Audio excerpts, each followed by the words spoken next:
Всем привет! Меня зовут Дарья, и сегодня я вам покажу, как настраивать передачу данных из ВКонтакте в Gmail.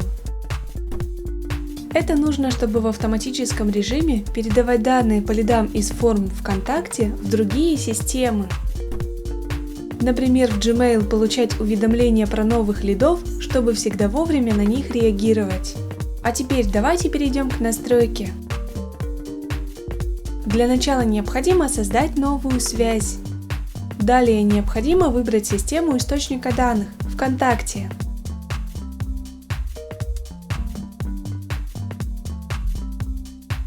Теперь необходимо указать действие «Загрузить новые лиды». Теперь необходимо подключить ваш аккаунт ВКонтакте к системе Apex Drive.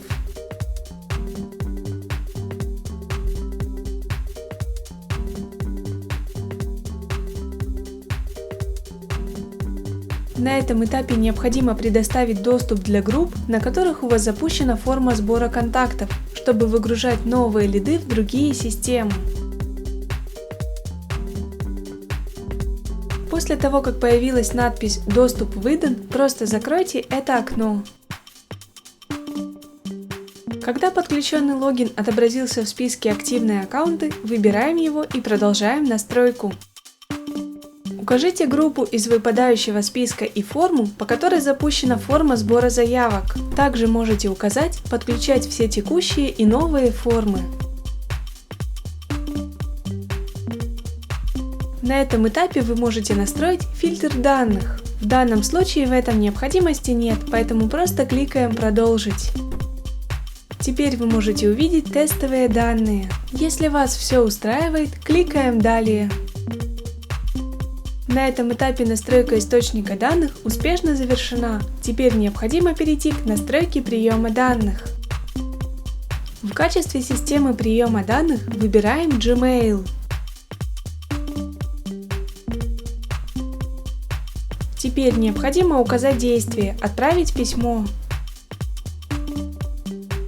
Далее необходимо подключить ваш аккаунт Gmail к системе Apex Drive.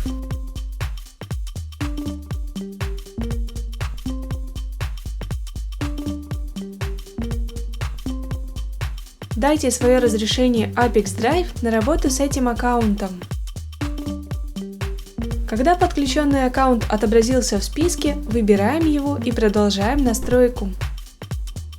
Заполните поля переменными, которые находятся в выпадающем списке.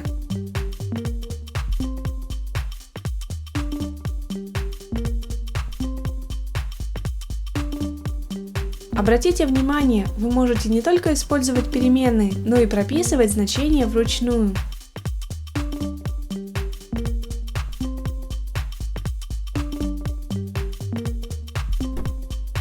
Для того, чтобы перейти на следующую строку, необходимо нажать Enter.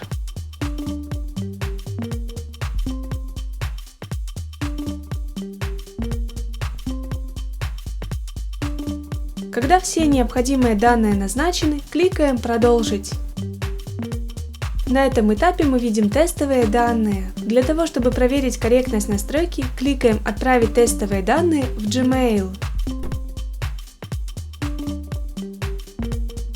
Если вас все устраивает, возвращаемся в систему Apex Drive и продолжаем настройку.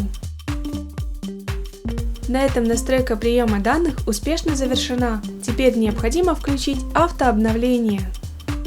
Выбираем интервал срабатывания связи, например, один раз в 5 минут.